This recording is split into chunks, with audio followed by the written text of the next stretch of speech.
ओम नमो आदेश। तो मित्रों, आज का प्रश्न है कि मुझे अपनी कुल देवी के नाम का नहीं पता, तो क्या मैं एक सफल तांत्रिक बन सकता हूँ? यह प्रश्न किया है संजीव खन्ना जी ने जलंधर पंजाब से।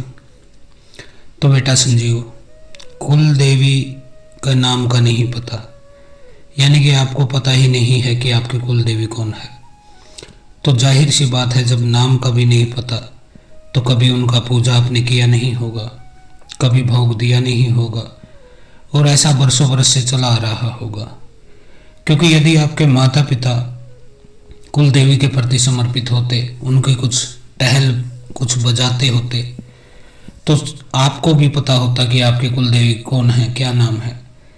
इसका मतलब यह है कि आपके माता पिता ने भी कभी कुल देवी का जो है पूजा पाठ नहीं किया है, और हो सकता है उनके माता पिता ने भी नहीं किया होगा। आपका जैसा केस है, आप पंजाब से आते हैं, तो आपको एक चीज़ मैं याद दिला देता हूँ। 1947 में जब देश आज़ाद हुआ था तो इसके दो टुकड़े किए गए थे, एक हिंदुस्तान एक पाकिस्तान। तो पाकिस्तान के हिस्से वाला जो पंजाब है उसमें झेलम, लाहौर जिला, कसूर, सिंध, कराची, यहाँ से बहुत सारे हिंदू भारत में आ गए थे विभाजन के समय। और जो लोग वहाँ से आए, मार काट के समय कुछ लोग मर गए थे, परिजन बिछड़ गए थे। ऐसी स्थितियों में वह जितने भी लोग भारत में आए हैं, जो पाकिस्तान से रेफ्यूजी आए थे, उनमें अरोड़ा भी हैं, खत्री भी हैं, काफ़ी सारी जातियाँ हैं। तो उन लोगों को, पूर्वजों को, कोई जम्मू में बसा, कोई पंजाब में बसा, कोई हरियाणा में बसा, कोई राजस्थान, गुजरात, दिल्ली, देश के अलग अलग हिस्सों में वो लोग बसे। और उनके साथ, अधिकतर सभी के साथ यही स्थिति है कि उन्हें अपनी कुल देवी का नाम का नहीं पता है।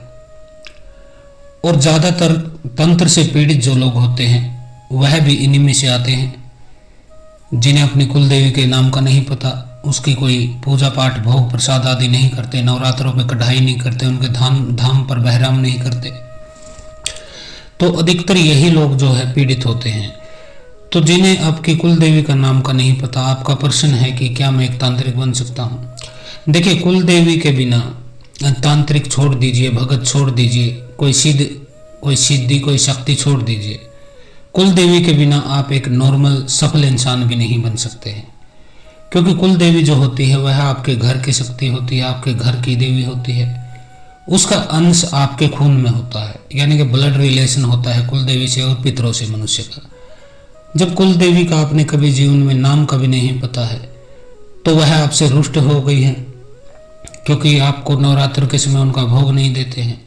और जहाँ कुल देवी रुष्ट हो जाती है, उस घर की सुरक्षा खत्म हो जाती है, फिर वहाँ सौभाग्य नहीं आता है, घर में क्लेश रहता है, कुछ काम करते हैं तो बरकत नहीं होती है, पैसा जुड़ता नहीं है, परिवार का कोई सदस्य बीमार हो जाता है जिससे पैसे हॉस्पिटलों में, डॉक्टरों के पास, फिर घर में तंत्र क्रिया भी हो सकती है, कोई भी भूत प्रेत आसानी से आपके घर में आपके साथ चला आएगा, क्योंकि घर में सुरक्षा चक्कर नहीं है, कुल देवी नहीं है। कुल देवी जब साथ नहीं होती हैं तो पितर भी अप्रसन्न हो जाते हैं, रुष्ट हो जाते हैं। उसका भी कारण है क्योंकि आपके घर के जो प्रेत होते हैं या कोई बाहर का प्रेत आपके घर में बस गया है, तो आप जब भी श्राद्ध के समय अपने पितरों को भोग देते हैं तो वह प्रेत उस भोग को खुद खा जाता है और आपके पितर भूखे मरते हैं। वो दूसरे पितरों के थूक को चाट कर अपना समय काटते हैं, क्योंकि उनको खाने को कुछ मिलता नहीं, वह प्रेत सारी चीज़ें खा देता है। कोई प्रेत हो, कोई जिन हो, कोई मसान हो, कोई चुड़ैल हो, वह आपके पितरों तक आपके श्राद्ध को पहुंचने नहीं देती और बीच में ही खा लेती है। इस वजह से पितर भी अप्रसन्न होते हैं। पितरों की रक्षा करने के लिए कुल देवी का होना अनिवार्य है। कुल देवी एक ऐसी शक्ति है जो आपकी रक्षा करती है, आपके घर की रक्षा करती है, परिवार की रक्षा करती है, साथ साथ आपके मृत जो पितर हैं उनकी भी रक्षा करती है। किसी तांत्रिक से, कोई तांत्रिक बांध देते हैं पितरों को, या फिर रोस्ट कर देते हैं, भगा देते हैं, अपवित्र कर देते हैं, कब्जे में ले लेते हैं, इन सभी चीज़ों को रोकने के लिए कुल देवी का पद होता है। तो कुल देवी की उपासना अनिवार्य है। इनकी रक्षा के बगैर आपका जीवन चल नहीं सकता है। कुछ लोगों के घर में शादी नहीं होती है, बच्चों की उम्र काफ़ी हो जाती है, रिश्ते आते हैं टूट जाते हैं, बात बनती नहीं है। अगर शादी हो गई तो फिर बच्चा नहीं होता है आसानी से। 4-5 साल तक धक्के खाते रहते हैं, हॉस्पिटलों में टेस्ट कराते हैं, पति पत्नी की रिपोर्ट नॉर्मल होती है लेकिन बच्चा नहीं ठहरता है। फिर वह जाते हैं साधु बाबाओं के पास, ज्योतिषियों के पास, पंडितों के पास, जो उन्हें ग्रह दोष बताते हैं, कोई कुछ बताता है, फिर उपाय चलते हैं। ऐसे बहुत सारे पैसे खर्च करने के बाद कोई 4-5 साल में कोई भगत, कोई सिद्ध, कोई योगी मिलता है जिसके आशीर्वाद से संतान की प्राप्ति होती है। कारोबार में भी आपका कुछ चलता नहीं है, समाज में प्रतिष्ठा आपकी रहती नहीं है। ये सब कुल देवी के रुष्ट हो जाने के लक्षण हैं। कुल देवी के बारे में एक चीज समझ लीजिए, यह 4 प्रकार से आपके लिए काम करती है। प्रथम यह करती है अन्नपूर्णा के रूप में। आपके घर में अन्न की कोई कमी नहीं होने देती है। अन्न खा के लोगों के स्वास्थ्य अच्छे रहते हैं, शरीर सुंदर रहता है, ऊर्जावान रहता है। दूसरा नंबर होता है लक्ष्मी। कुल देवी ही लक्ष्मी होती है। उनकी कृपा से ही आपके घर में, रोजगार में, नौकरी में जो है पैसे की संभावना बनती है। तीसरी होती है दुर्गा। दुर्गा के रूप में कुल देवी आपके घर में सुख, शांति, समृद्धि, संतान, शादी, मांगलिक कार्य और देवताओं की जो है कृपा, आपके इष्ट की कृपा आप तक पहुंचाती है, तो दुर्गा के रूप में सौभाग्य धारण करती। चौथे रूप में वह काली के रूप में आपके परिवार की रक्षा करती, उस पर होने वाले हमले को, अटैक को रोकती। तो कुल देवी के 4 रूप होते हैं। 4 प्रकार से वह आपकी चारों दिशाओं से, आपकी चारों पहर आपकी रक्षा करती है। लेकिन अनेक लोग हैं जो उनका नाम तक नहीं जानते हैं, जिस वजह से वो तंत्र से पीड़ित रहते हैं, रोजगार चलते नहीं, घर में क्लेश रहता है, पति पत्नी की नहीं मानता, पत्नी पति की नहीं मानती, बच्चे माँ बाप को गाली देते, कोई किसी की सुनता नहीं। पैसा आता है लेकिन खर्च कैसे हो जाता है पता नहीं चलता। पैसे गायब भी होने लग जाते हैं घर से, कोई सदस्य नशा करने लग जाता है घर का। एक दूसरे की बात पर कोई विश्वास नहीं करता है, न ही आपस में बनती है। तो यह कुल देवी के रुष्ट होने के लक्षण हैं। इसके अलावा कुल देवी के रुष्ट होने के कारण क्या होते हैं? 4 कारण होते हैं। प्रथम तो आप उनका नाम नहीं जानते तो कभी भोग दिया नहीं, कभी धाम पे गए नहीं होंगे, पहला कारण। दूसरा कारण है गर्भपात कराना। किसी भी स्त्री का, चाहे आपकी पत्नी का, बहन का या किसी और लड़की के साथ अवैध संबंध बना के उसे गर्भवती कर देना और फिर बच्चे को गिरवा देना, यानी कि अबॉर्शन करवा देना, गर्भपात करवा देना, भ्रूण हत्या कर देना। यह यदि आप कर देते हैं तो कुल देवी आपकी तुरंत रुष्ट हो जाती हैं। इसके अलावा चोरी और बलात्कार, यदि यह आप करते हैं तो आपकी कुल देवी रुष्ट हो जाती है। चौथा कारण और अंतिम कारण है भाग कर दूसरी जाति में शादी कर लेना, दूसरे धर्म में शादी कर लेना। ऐसा कोई भी कार्य जिससे आपके परिवार की प्रतिष्ठा को, पूर्वजों की इज्जत को ठेस पहुंचे, उनका मुंह काला हो जाए और वह सोचने लगे कि इसने तो हमारी नाक कटा दी है, यह तो हमारे कुल का ही नहीं है। ऐसे व्यक्तियों से कुल देवी रुष्ट हो जाती हैं और उनके जीवन में उल्टा दौर शुरू हो जाता है, यानी कि सब कुछ बिखरता चला जाता है।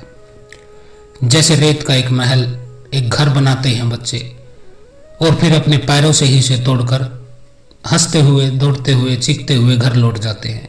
ऐसे ही कुल देवी आपका बने बनाए घर को, महल को रेत में, एक सुनसान में, एक वीरान में, एक मरघट जैसा वातावरण हो जाएगा।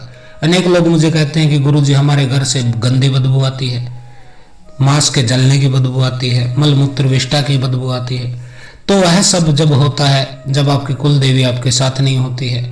आपके घर में कोई भी शुद्धि आ नहीं सकती है, कोई भी मंगल कार्य हो नहीं सकता है, कोई भी शुभ कार्य हो नहीं सकता है, कोई भी ऐसी आशा की, उम्मीद की, सुगंध की कोई किरण, कोई परमात्मा का, कोई ईश्वर का, कोई सदगुरु का कोई संकेत आपको मिलता नहीं है जब तक आपकी कुल देवी आपके साथ नहीं है। कुल देवी अच्छी शक्तियों को भी जब आपके घर में आती हैं, आपकी पूजा से प्रसन्न होकर, आपके भोग से प्रसन्न होकर, आपकी उपासना से प्रसन्न होकर, कोई भी शुभ शक्ति जैसे हनुमान है, राम है, शिव है, दुर्गा है, काली है, किसी भी देवी देवता की कृपा जब आप पर आनी होती है तो वह भी कुल देवी के माध्यम से आती है। यदि कुल देवी आपके साथ है तो वह उस शक्ति को आने देंगी, आपकी तरफ कृपा करने देंगी, और यदि रुष्ट है तो वह उसको वापस लौटा देती हैं द्वार से ही। कहती है कि यह तो मेरा ही नहीं हुआ, आपका क्या होगा, इसलिए इसका छोड़ दीजिए, और वह शुद्ध शक्ति वापस चली जाती है। उसी तरह जो अशुद्ध शक्तियाँ होती हैं, जो तामसिक शक्तियाँ होती हैं, जो गंदी शक्तियाँ होती हैं, मैली शक्तियाँ होती हैं, किया कराया खिलाया पिलाया ऊपरी बाधा होती है, इन शक्तियों को भी कुल देवी से मिलकर आगे बढ़ना होता है। यदि कुल देवी आपकी प्रसन्न है तो इनको आपके घर में, जीवन में, परिवार में, शरीर में नहीं घुसने देंगी। यदि कुल देवी अप्रसन्न है तो वह आपको दंड देना चाहेंगी और इनको बोलेंगी कि जाओ पीड़ित करो, ताकि इसको अकल आए और फिर से यह अपने घर के देवी देवताओं को, अपने अक्षेत्र के देवी देवता जैसे अक्षेत्रपाल हो गए आपके नगर खेड़ा डी बाबा, माता शीतला हो गई अक्षेत्र की, ये कुछ शक्तियां हैं जो आपके जीवन को नियंत्रित करती हैं, आपकी रक्षा करती हैं, आपको आगे बढ़ाने में। तो आपका प्रश्न था कि क्या मैं एक तांत्रिक बन सकता हूँ। आप तांत्रिक बन सकते हैं, लेकिन तब बन सकते हैं जब कुल देवी आपके साथ होंगी। तो कुल देवी को प्रसन्न कीजिए, उसका उपाय आपको आता है तो करिए, नहीं तो किसी से पूछिए, नहीं तो फिर हमसे कराइए यदि कोई नहीं मिलता है। कुल देवी की प्रसन्नता की फीस 2100 रुपये होती है और इसमें 21 से 41 दिन का समय लगता है। तो हम आपके कुल देवी को प्रसन्न करके आपको वो कर देते हैं। वैसे अभी आपकी जानकारी के लिए बता देता हूँ बेटा, आपकी कुल देवी जो है वह हिंगलाज माता है, हिंगलाज भवानी के नाम से सिंध में इनका स्थान है और पाकिस्तान के हिस्से में वह चला गया है। इनकी जो है बहुत बड़ी मान्यता है। जो लोग सिंध से, पंजाब से, पाकिस्तान से हिंदू भारत में आए थे विभाजन के समय, उनमें से काफ़ी लोगों की कुल देवी माँ हिंगलाज भवानी ही है। इनका स्थान पाकिस्तान में है अभी। वैसे जो लोग वहाँ से आए वह इनके मूर्तियाँ भी लेके आए थे अपने साथ, जैसे काठियावाड़ के राजा की कुल देवी थी ये, तो उन्होंने भी मूर्ति मंगाई। राजस्थान में एक परिवार आया था, वह भी इनकी मूर्ति लाया था, यहाँ पे मंदिर बना दिया है, यहाँ शक्तिपीठ है। मध्य प्रदेश में भी इनकी एक शक्तिपीठ है और छत्तीसगढ़ में भी इनकी एक शक्तिपीठ है। तो आपको मैं बता दूंगा कि आपको कौन सी शक्तिपीठ पर जाना चाहिए, बहराम करना चाहिए, माता को मत्था टेकना चाहिए और प्रसाद चढ़ाना चाहिए। यह सब आपकी कुल देवी से ही पूछकर मैं बताऊंगा कि वह कहाँ चाहती हैं कि आप कहाँ पे आकर उनको भोग दें, किस मंदिर में जाएं, किस स्थान पे जाएं, क्योंकि पाकिस्तान जाना हर किसी के लिए अब सुलभ नहीं है और कुल देवी के धाम पर साल में कम से कम एक बार तो जाना होता है, चाहे आप गर्मियों के नवरात्र में जाएं, चाहे आप सर्दियों के नवरात्र में जाएं। तो आपके आसपास ही मैं बता दूंगा कि आप कहाँ पर पूजा कर सकते हैं। तो आज के लिए इतना ही। हर हर महादेव, ओम काली, जय कुल देवी माता, ओम क्रीम कुल देवी नमः।